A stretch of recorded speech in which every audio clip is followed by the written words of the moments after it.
Welcome to Penrose Learning, where we make understanding easy. Hey everyone! In this video, I will explain how to play with friends on Session Skate Sim.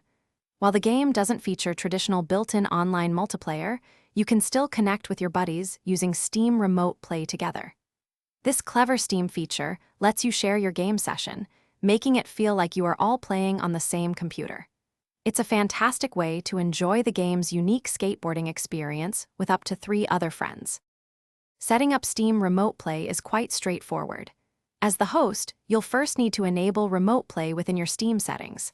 Once that's done, simply launch Session Skate Sim. While in the game, bring up the Steam overlay by pressing Shift and Tab. From there, right-click on a friend in your friends list and select Remote Play Together to send them an invitation. They don't even need to own the game to join your session. Once connected, you and your friends can dive into a couple of fun modes. The most popular is Game of Skate, where up to 4 players can take turns performing tricks. There's also the innovative Filmer mode, where one person skates and another controls the camera, capturing all the action.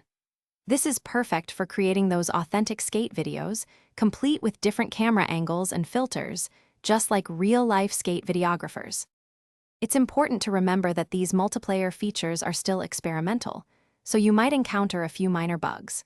For the best experience, ensure both you and your friends have a stable and fast internet connection, as the game is streamed from the host's computer.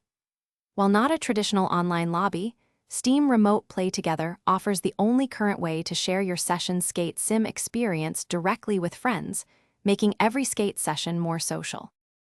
Thanks for watching. If this was helpful, leave a like and consider subscribing. See you next time.